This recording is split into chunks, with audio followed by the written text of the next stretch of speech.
Harry Potter और पारस पत्थर bye J.K. Rolling. अध्याय 1। वह लड़का जो जिंदा बच गया। विविड ग्लेयर के मकान नंबर 4 में रहने वाले मिस्टर और मिसेस डर्सली गर्व से कहते थे, हम तो पूरी तरह सामान्य लोग हैं। कोई सोच भी नहीं सकता था कि यह लोग किसी रहस्यमयी या अजीब चीज में उलझ सकते थे, क्योंकि वे इस तरह की बेतुकी बातों से दूर रहते थे। मिस्टर डर्सली ग्रनिंग्स नाम की कंपनी के डायरेक्टर थे, जो गिल्ड बनाती थी।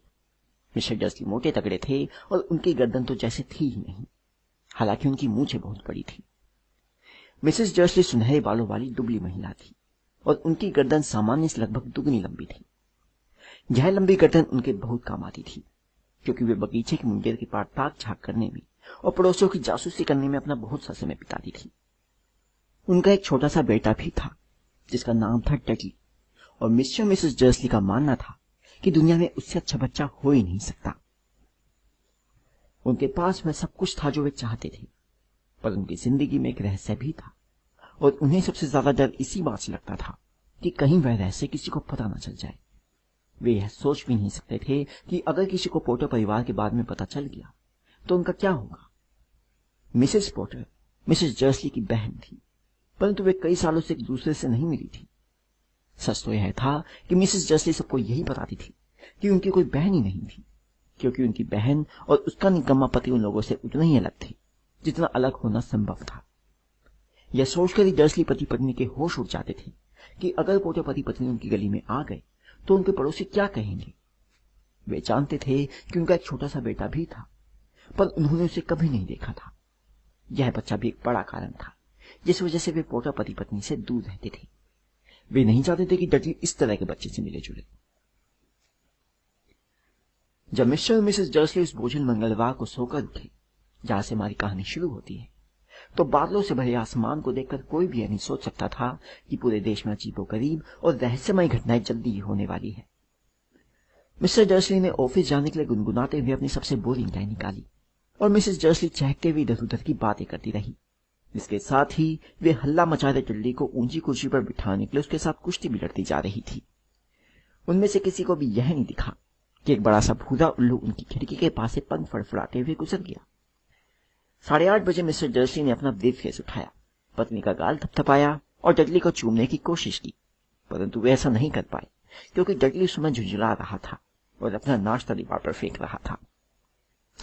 शैतान कहीं का, मिस्टर डर्सली ने घर से निकलते समय हंसकर लाड से कहा। वे अपनी कार में बैठे और 4 नंबर के पोर्ट से बाहर आ गए। सड़क के मोड़ पर डर्सली को पहली अजीब चीज दिखी, एक बिल्ली जो नक्शा पढ़ रही थी। एक पल को तो डर्सली यह समझ नहीं पाए कि उन्होंने क्या देखा था। फिर उन्होंने सिर झटका और दोबारा देखा। एक बूढ़ी बिल्ली विविड ग्लेयर के मोड़ पर खड़ी थी, परंतु नक्शा कहीं नहीं दिख रहा था। उनके दिमाग में भी कैसे अजीब विचार आ जाते हैं। हो सकता है रोशनी की वजह से उनकी आंखों को धोखा हुआ हो। मिस्टर डर्सली ने आंखें झपकाई और बिल्ली को घूरा। बिल्ली ने भी पलटकर उन्हें घूरा। जब मिस्टर डर्सली मोड़ पर मुड़े और सड़क पर आगे बढ़े तो उन्होंने कार के शीशे में बिल्ली को देखा। बिल्ली अब उस साइन बोर्ड को पढ़ रही थी जिस पर लिखा था विविड ड्राइव। नहीं, वह साइन बोर्ड को देख रही थी। बिल्लियां ना तो नक्शे देख सकती थी, न ही साइन बोर्ड पढ़ सकती थी। मिस्टर डर्सली ने अपने कंधे उचकाए और बिल्ली को अपने दिमाग से बाहर निकाल दिया। जब वे शहर की तरफ बढ़े तो उनके दिमाग में कुछ भी नहीं था, जेल के उस बड़े ऑर्डर के सिवाय जो उन्हें उस दिन मिलने की उम्मीद थी। परंतु शहर के करीब पहुंचते पहुंचते उन्होंने कुछ ऐसा देखा जिसने उनके दिमाग से दिल का विचार बाहर निकाल दिया। हर सुबह की तरह जब वे ट्रैफिक जाम में फंसे तो उनका ध्यान इस तरफ गया कि आज बहुत से लोग अजीब कपड़े पहनकर घूम रहे थे। चोगे पहने लोग हर तरफ दिख रहे थे। मिस्टर डर्सली अजीब कपड़े पहनने वाले लोगों को पसंद नहीं करते थे। आजकल के जवान लड़के लड़कियां भी कैसे उटपटांग कपड़े पहनते हैं। उन्होंने सोचा यह कोई बेवकूफी भरा नया फैशन होगा। उन्होंने अपनी उंगलियों से स्टीयरिंग व्हील पर तबला बजाया और तभी उनकी निगाह पास में खड़े कुछ अजीब लोगों के झुंड पर पड़ी। वे लोग रोमांचित होकर आपस में कानाफूसी कर रहे थे। मिस्टर डर्सली आग बबूला हो गए जब उन्होंने देखा कि इनमें से 2 तो बिल्कुल जवान नहीं थे। अरे, उस आदमी की उम्र तो मुझसे भी ज्यादा होगी और उसे शर्म नहीं आती कि वह क्या हरा चौड़ा पहने हैं। उसकी यह मजाल। परंतु तभी मिस्टर डर्सली ने सोचा कि शायद इसका संबंध किसी मूर्खतापूर्ण काम से हो हो सकता है यह लोग किसी चीज के लिए चंदा इकट्ठा कर रहे हो। हाँ, यही होगा। ट्रैफिक फिर से चालू हो गया और कुछ मिनट बाद मिस्टर डर्सली कंपनी की कार पार्किंग में पहुंच गए और उनका दिमाग एक बार फिर जेल में उलझ गया। मिस्टर डर्सली 9वीं मंजिल पर अपने ऑफिस में हमेशा खिड़की की तरफ पीठ करके बैठते थे। अगर ऐसा नहीं होता तो सुबह उन्हें ग्रिल पर अपना ध्यान लगाए रखने में कठिनाई होती। वे भरी दोपहर में तेजी से उड़ते हुए उल्लुओं को नहीं देख पाए, परंतु नीचे सड़क पर खड़े लोग उन उल्लुओं को देखकर हैरान हो रहे थे। जब एक के बाद एक उल्लू तेजी से उड़कर गए तो लोग उंगली से इशारा कर करके मुंह फाड़े उन्हें देखते रहे। उनमें से ज्यादातर लोगों ने तो रात में भी कभी उल्लू नहीं देखा था। बहरहाल मिस्टर डर्सली की सुबह पूरी तरह सामान्य गुजरी, जिसमें उल्लुओं का नामो निशान नहीं था। उन्होंने 5 लोगों को डांटा, कई जरूरी टेलीफोन किए और वे फोन पर भी चीखते चिल्लाते रहे। लंच के समय तक वे बहुत अच्छे मूड में थे। लंच में उन्होंने सोचा कि पैर सीधे कर ले और सड़क के पास सामने वाली बेकरी से अपने लिए स्वीट ब्रेड ले आए। चोगा पहने लोगों के बाद में वे पूरी तरह भूल चुके थे, परंतु बेकरी के पास वे एक बार फिर उनके पास से गुजरे। उनके पास से गुजरते समय मिस्टर डर्सली ने उन्हें गुस्से से घूरा। न जाने क्यों उन्हें देखकर वे थोड़े परेशान से हो गए। ये लोग भी रोमांचित होकर कानाफूसी कर रहे थे और उनके हाथ में चंदा मांगने वाला टिप्पा भी नहीं दिख रहा था। वापस लौटते समय मिस्टर डर्सली की थैली में एक बड़ी स्वीट ब्रेड थी और जब वे एक बार फिर उन लोगों के पास आए तो उन्हें उनकी बातचीत के कुछ शब्द सुनाई दिए। पोटर परिवार, हाँ सही है, मैंने यही सुना है। हाँ, उनका बेटा हैरी। मिस्टर डर्सली के पैरों को जैसे लकवा मार गया। डर के मारे उनके होश उड़ गए। उन्होंने कानाफूसी करने वालों की तरफ देखा, जैसे उनसे कुछ पूछना चाहते हो, परंतु फिर उन्होंने इसी में अपनी भलाई समझी कि ऐसा ना किया जाए। उन्होंने सड़क के पार दौड़ लगा दी, धड़धड़ाते हुए अपने ऑफिस में घुसे। अपनी सेक्रेटरी को फटकारा कि उन्हें डिस्टर्ब ना करे। झपट कर फोन उठाया और घर का नंबर लगभग पूरा डायल कर लिया था कि तभी उन्होंने अपना इरादा बदल दिया। उन्होंने रिसीवर दोबारा नीचे रख दिया और अपनी मूंछों पर हाथ फेरने लगे। वे सोच रही थी, नहीं नहीं, वे भी कितनी बड़ी बेवकूफी करने जा रहे थे। पोर्टर नाम के बहुत से लोग होते हैं। उन्हें विश्वास था कि पोर्टर नाम के ऐसे भी कई लोग होंगे जिनके बेटे का नाम हैरी होगा, और अगर देखा जाए तो उन्हें यह भी पक्का नहीं पता था कि उनके भांजे का नाम हैरी था। उन्होंने उसे कभी नहीं देखा था। उसका नाम हार्वे हैरोल्ड भी तो हो सकता था। मिसेस डर्सली को चिंता में डालने से क्या फायदा। अपनी बहन का नाम सुनते हुए हमेशा बहुत परेशान हो जाती थी, और उसमें मिसेस डर्सली की भी क्या गलती थी अगर उनकी बहन इस तरह की होती। परंतु फिर भी चोगा पहने लोग। उस दोपहर दिल पर ध्यान लगाए रखने में उन्हें बहुत कठिनाई हुई, और जब वे 5 बजे ऑफिस की बिल्डिंग से बाहर निकले तो इतने परेशान थे कि गेट से निकलते ही एक आदमी से टकरा गए। सॉरी, वे हड़बड़ा कर बोले, क्योंकि उनकी टक्कर से एक ठिकरा बूढ़ा आदमी लड़खड़ा कर लगभग गिर गया था। कुछ सेकंड बाद जाकर मिस्टर डर्सली का ध्यान इस तरफ गया कि उस आदमी ने बैंगनी रंग का चोगा पहन रखा था। टकराने और जमीन पर लगभग गिर जाने के बाद भी वह कतई नाराज या परेशान नहीं दिख रहा था। इसके बजाय उसके चेहरे पर चौड़ी मुस्कान खिली थी। उसने अपनी चिंचियाती सी कांपती आवाज में कहा, और उसकी आवाज इतनी अजीब थी कि आसपास के लोग उसे घूरने लगे। कोई बात नहीं, आज मुझे कोई भी चीज परेशान नहीं कर सकती। खुशियां मना, क्योंकि तुम अब जानते हो कोरोना आखिरकार चला गया है। आज के दिन तुम्हें खुशी का है कि तुम्हारे जैसे बगले को भी जश्न मनाना चाहिए। और फिर उसी बूढ़े ने मिस्टर डर्सली की कमर में हाथ डालकर उन्हें गले लगाया और वहां से चल दिया। मिस्टर डर्सली वहीं किसी पेड़ की तरह खड़े रह गए। एक अजनबी ने उन्हें गले लगाया था। यही नहीं, उसने उन्हें मगलू भी कहा था, चाहे उसका जो भी मतलब होता हो। उनके दिमाग के पुर्जे हिल चुके थे। वे अपनी कार की तरफ लपके और घर की तरफ चल दिए। उन्हें आशा थी कि यह सब बातें उनकी कल्पना की उपज ही होगी, और यह आशा उन्होंने आज से पहले कभी नहीं की थी, क्योंकि वे कल्पना की उड़ान को पसंद नहीं करते थे। जब वे घर के पोर्च में अंदर घुसे तो उन्होंने जो पहली चीज देखी उसे देखकर उनका दिमाग और खराब हो गया।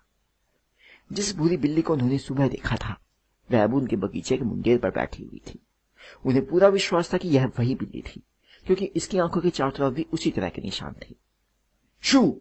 मिस्टर डर्सली जोर से चिल्लाए। बिल्ली टस से मस नहीं हुई। इसके बजाय उसने मिस्टर डर्सली की तरफ घूर कर देखा। मिस्टर डर्सली हैरान रह गए। क्या यह आम बिल्लियों जैसा व्यवहार था? अपने आप को संभालने की कोशिश करते हुए वे घर के अंदर घुसे। अब भी उनका यह पक्का इरादा था कि वे अपनी पत्नी को कुछ भी नहीं बताएंगे। मिसेस डर्सली का दिन अच्छा और सामान्य गुजरा था। उन्होंने डिनर पर अपने पति को बताया कि पड़ोसन की अपनी बेटी के साथ क्या समस्याएं चल रही है, और डटली ने एक नया वाक्य सीखा है, नहीं करूंगा। मिस्टर जर्सी ने सामान्य व्यवहार करने की कोशिश की। जब डडली को सुला दिया गया तो वे समय रहते ड्राइंग रूम में गए ताकि रात के समाचार की अंतिम खबर सुन सकें। और अंत में हर जगह के लोग बता रहे हैं कि इस देश के उल्लू की हरकतें आज बहुत अजीब थी। हालांकि उल्लू आमतौर पर रात को ही शिकार करते और दिन की रोशनी में शायद ही कभी दिखते हैं, परंतु आज सूरज उगने के बाद से सैकड़ों उल्लू हर दिशा में उड़ते दिखाई दिए। विशेषज्ञ यह नहीं बता पा रहे हैं कि उल्लुओं ने अचानक अपने सोने का समय क्यों बदल दिया है। समाचार पढ़ने वाले ने मुस्कुराते हुए कहा, बड़ी अजीब बात है। और अब मौसम की जानकारी जिम मैकफिन से। जिम, आज रात भी उल्लुओं की बारिश होने की संभावना है। हेलो टेड, मौसम विशेषज्ञ ने कहा। मैं उसके बारे में तो नहीं जानता, परंतु आज सिर्फ उल्लू की हरकत अजीब नहीं रही। कैंट, योर्कशायर और डंडी के दर्शकों ने आज मुझे फोन करके बताया कि मैंने कल जिस बारिश का वादा किया था उसकी जगह आज आसमान से उल्काओं की बारिश हुई। शालुक बोनफायर नाइट का त्योहार थोड़ी जल्दी मना रहे हैं। यह अगले सप्ताह दोस्तों, परंतु आज की रात निश्चित रूप से पानी बरसेगा। मिस्टर डर्सली अपनी कुर्सी पर बर्फ की तरह जमे रह गई। पूरे ब्रिटेन में उल्काओं की बारिश, दिन की रोशनी में उल्लुओं का उड़ना, हर जगह चौकों में घूम रहे रहस्यमय लोग और पोर्टर परिवार के बारे में कानाफूसी। मिसेस डर्सली 2 कप चाय लेकर ड्राइंग रूम में आई। अब बताए बिना कोई चारा नहीं था, उन्हें अपनी पत्नी को कुछ तो बताना ही पड़ेगा। उन्होंने घबराते हुए अपना गला साफ किया। डियर, हाल में तुम्हारी बहन की कोई खबर मिली है क्या? जैसा उन्होंने सोचा था, यह सुनकर मिसेस डर्सली को झटका भी लगा और गुस्सा भी आया। आमतौर पर वे लोग यही जताते थे कि मिसेस डर्सली की कोई बहन नहीं थी। नहीं, उन्होंने तीखा जवाब दिया। क्यों? समाचार में अजीब खबरें आ रही थी, मिस्टर डर्सली ने सहमी हुई आवाज में कहा। उल्काएं और शहर में आज बहुत से अजीब तरह के लोग घूम रहे थे। तो मिसेस डर्सली ने तमतमा कर पूछा। तो मैंने सोचा शायद कहीं हो ना हो इसका संबंध उन लोगों से, उनकी तरह के लोगों से तो नहीं है। मिसेस डर्सली होठ सिकोड़कर अपनी चाय पीती रही। मिस्टर डर्सी ने विचार किया कि क्या उनमें अपनी पत्नी को यह बताने की हिम्मत थी कि उन्होंने पोर्टर का नाम सुना है। अंत में वे इस नतीजे पर पहुंचे कि उनमें इतनी हिम्मत नहीं थी। इसके बजाय वे जितने सामान्य ढंग से कह सकते थे, उन्होंने कहा, उनका बेटा, उसकी उम्र भी अपनी डडली जितनी होगी, है ना? मेरे ख्याल से तो उतनी होनी चाहिए, मिसेस डर्सी ने कड़क कर कहा। वैसे उसका नाम क्या है? हावर्ड, है ना? हैरी, और मेरे ख्याल से बहुत ही घटिया और सड़क छाप नाम है। और नहीं तो क्या? मिस्टर डर्सी बोले और उनका दिल बुरी तरह टूटता जा रहा था। बिल्कुल ठीक कहा, मेरा भी यही ख्याल है। जब वे लोग सोने के लिए ऊपर वाली मंजिल पर गए तो इसके बाद मिस्टर डर्सली इस विषय पर एक शब्द भी नहीं बोले। जब मिसेस डर्सली बाथरूम में थी तो मिस्टर डर्सली चुपके से बेडरूम की खिड़की के पास गई और उन्होंने सामने वाले बगीचे में झांका। बिल्ली अब भी वहीं थी। वह प्रिविक ड्राइव के मोड़ पर नजरें गड़ाई थी, जैसे उसे किसी का इंतजार था। क्या यह उनके मन का वहम था या फिर इस सबका पोटे परिवार से कोई संबंध था? अगर ऐसा हो और अगर किसी को यह पता चल जाए कि उनका संबंध ऐसे लोगों से है तो बहरहाल यह तय था कि वे यह सहन नहीं कर पाएंगे। मिस्टर और मिसेस डर्सली बिस्तर पर लेट गए। मिसेस डर्सली तो तत्काल सो गई, परंतु मिस्टर डर्सली जागते रहे और मन ही मन सारी बातें याद करते रहे।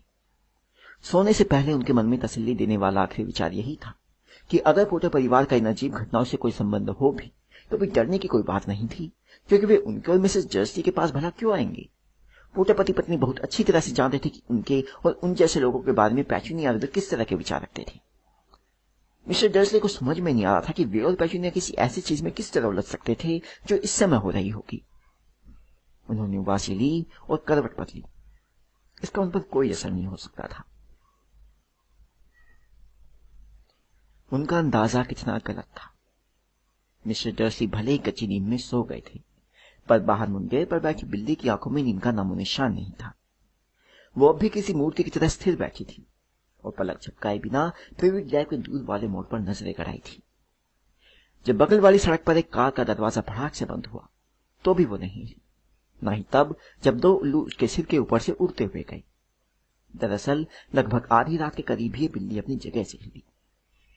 बिल्ली जिस मोड़ पर नजरें जमाई थी वहां एक आदमी प्रकट हुआ।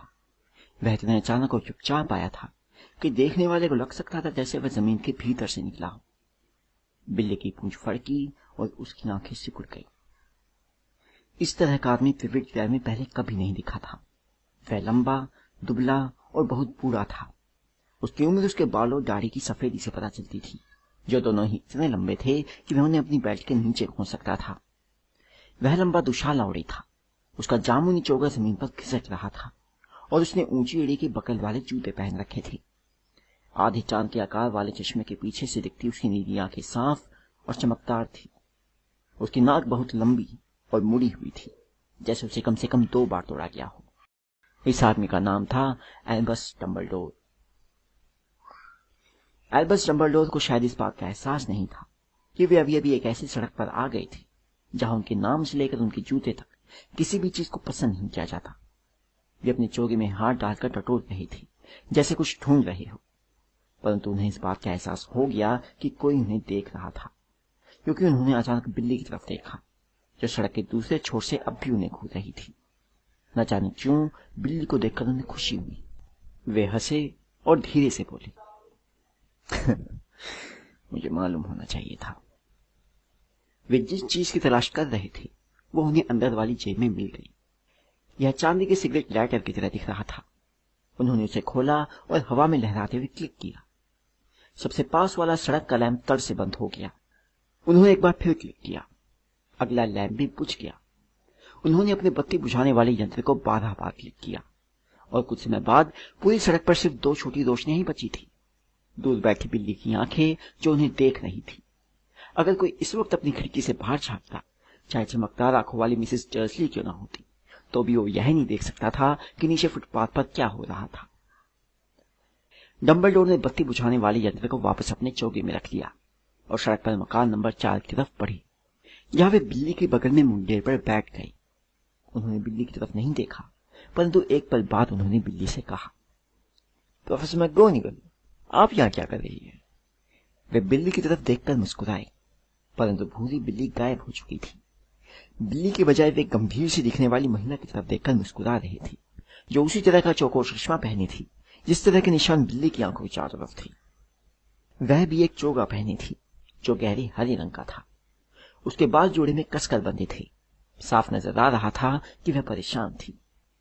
आप कैसे समझे कि वो बिल्ली मैं ही थी? उन्होंने पूछा। माय डियर प्रोफेसर, मैंने आज तक किसी बिल्ली को इतना तन कर बैठे नहीं देखा। अगर आपको दिन भर की मुंडे पर बैठना पड़ता तो आप ये ऐसे ही तन कर बैठती, प्रोफेसर मैकगोनिगल ने कहा। दिन भर? जबकि आप भी जश्न मना सकती थी। आते समय मैं रास्ते में दर्जन भर दावतों समारोह के पास होता हुआ आ रहा हूं। प्रोफेसर मैकगोनिगल गुस्से से गुस्साई। अरे हाँ, सब जश्न मना रहे हैं, उन्होंने बेचैन होकर कहा। वैसे समझदारी इसमें होती कि वे थोड़े सावधान रहती, परंतु नहीं। यहाँ तक कि मगलू भी जान गए हैं कि कोई अजीब चीज हुई है। उनके समाचारों में खबर थी। उन्होंने अपने सिर को डर्सली के अंधेरे ड्राइंग रूम की खिड़की की तरफ झटके से मोड़ा। मैंने समाचार सुने थे, उल्लुओं की झुंड, उल्काएं। वे लोग पूरी तरह मूर्ख नहीं है, उन्हें पता चलना ही था। कैंट में उल्काओं की बारिश। मैं शर्त लगा सकती हूँ कि ग्लस टिगल का काम होगा। उसमें ढेले बात भी असली नहीं है। आप उन्हें दोष कैसे दे सकती है? डंबलडोर ने नरमी से कहा। 11 साल से हमारे पास जश्न मनाने की कोई वजह ही नहीं थी। मैं जानती हूँ, प्रोफेसर मैकगोनिगल ने चिढ़ते हुए कहा, परंतु इसका मतलब यह तो नहीं है कि लोग बेवकूफी पर ही उतर आए। लोग सरासर लापरवाही कर रहे हैं। उन्होंने मगलों जैसे कपड़े तक नहीं पहने हैं, चोगे पहनकर भरी दोपहर में सड़कों पर घूम रहे हैं और अफवाहें फैला रहे हैं।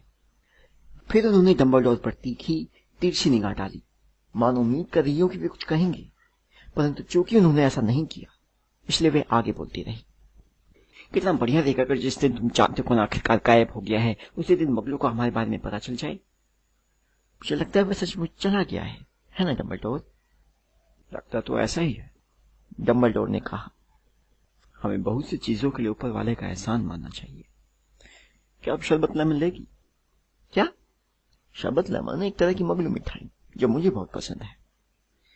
नहीं धन्यवाद, प्रोफेसर मैकगोनिगल ने ठंडे स्वर में कहा, मानो कहना चाहती हो यह भी कोई वक्त है शरबत लेमन खाने का।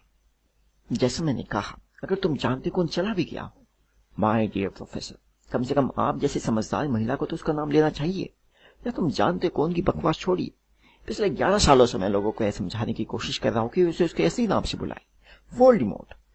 प्रोफेसर मैकगोनिगल पीछे हटी, परंतु डंबलडोर 2 शरबत लेमन निकालने में लगे थे, इसलिए वे उनकी तरफ नहीं देख रहे थे। अगर हम कहते रहे तुम जानते हो कौन, तुम जानते हो कौन, तो समझना बहुत मुश्किल हो जाता है। मुझे कभी नहीं लगा कि वोल्डेमॉर्ट का नाम लेने में डरने की कोई वजह है।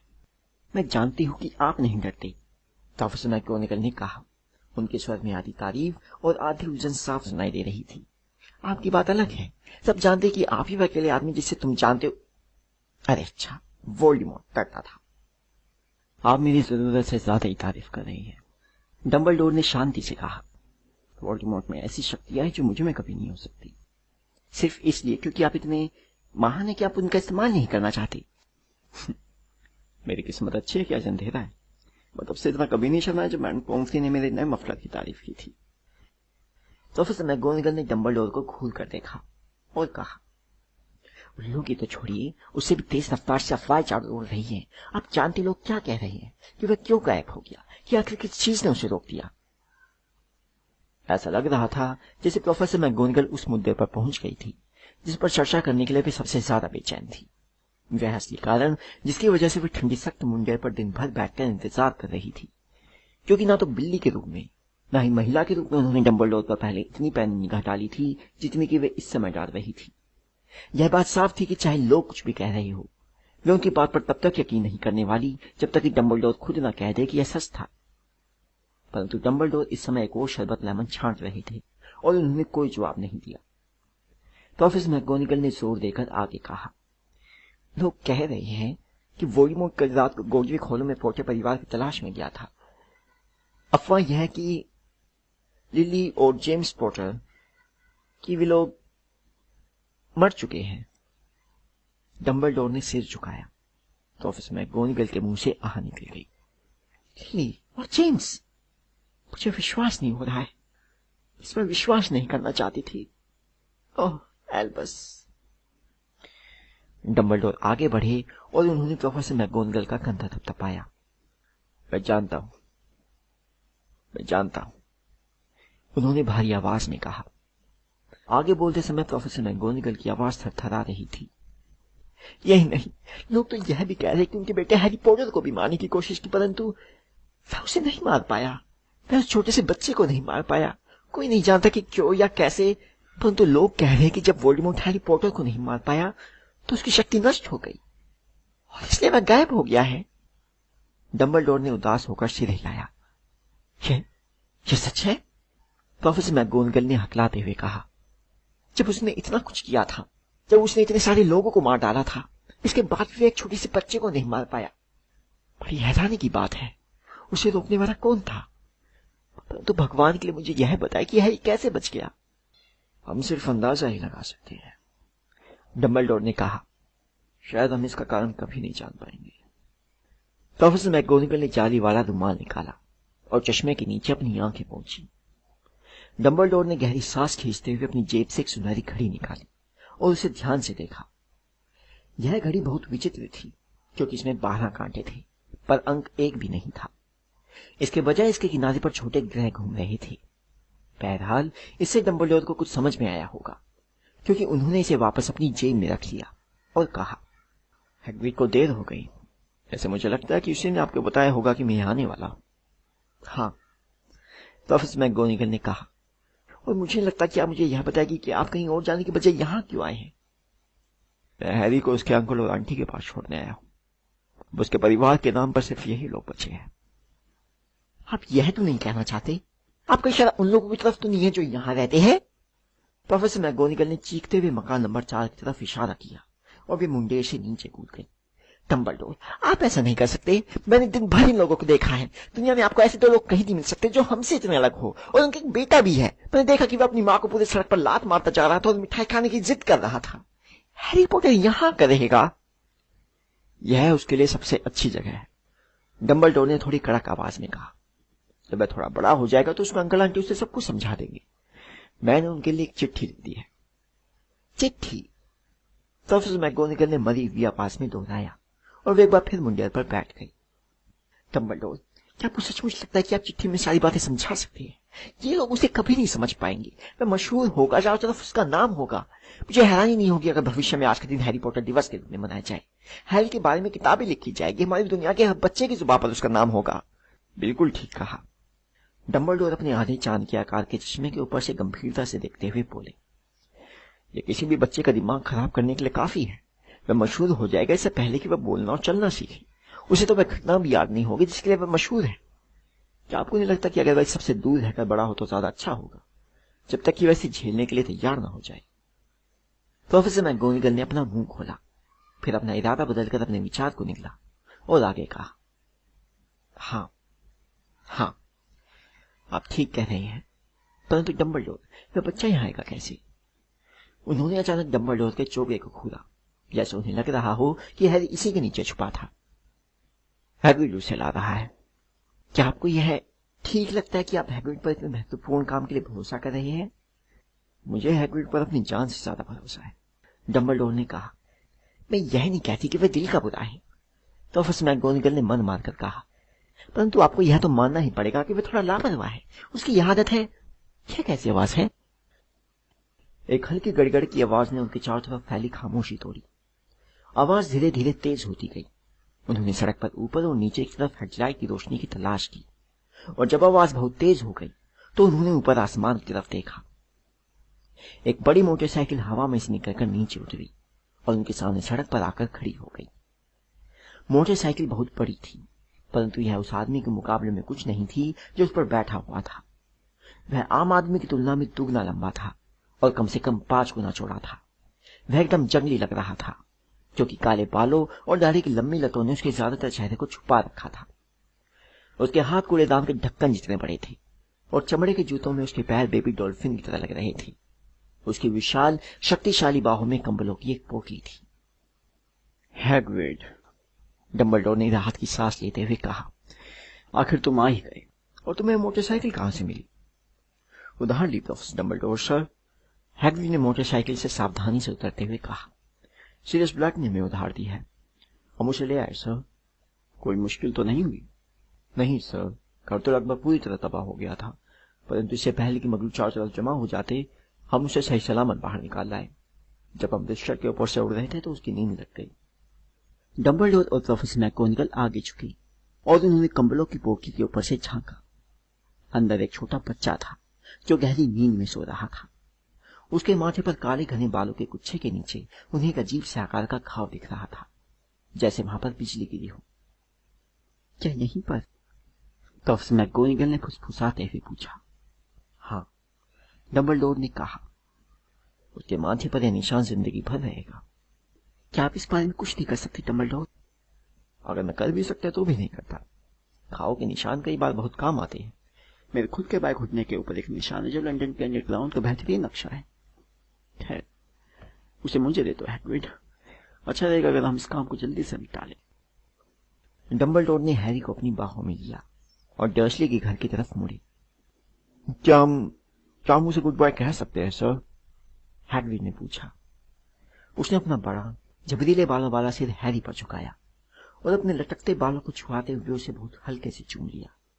फिर अचानक हैग्रिड के मुंह से ऐसी आवाज निकली जैसे कोई घायल कुत्ता रो रहा हो। श्श्श, प्रोफेसर मैकगोनागल दबी आवाज में बोली, मगलू जाग जाएंगे। सॉरी, हैग्रिड ने सिसकते हुए कहा। उसने एक बड़ा सा धब्बेदार रुमाल निकाला और उसमें अपना चेहरा छुपा लिया। परंतु हम इसे जाहिर नहीं कर सकते। लिली और जेम्स मर गए, बेचारे छोटे से हैरी को मगलू के साथ रहना पड़ेगा। हाँ, बड़े दुख की बात है, पर अपने आप को संभालो हैग्रिड, वरना लोग हमें देख लेंगे, प्रोफेसर मैकगोनागल ने फुसफुसाते हुए कहा। जब डंबलडोर बगीचे की नीचे दीवार को लांघकर सामने वाले दरवाजे तक गए तो प्रोफेसर मैकगोनागल हैग्रिड की बाहों को डरते डरते थपथपा रही थी।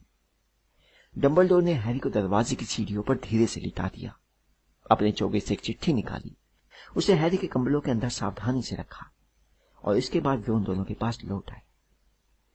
पूरे 1 मिनट तक वे तीनों खड़े रहे और उस छोटी सी पोटली को निहारते रहे।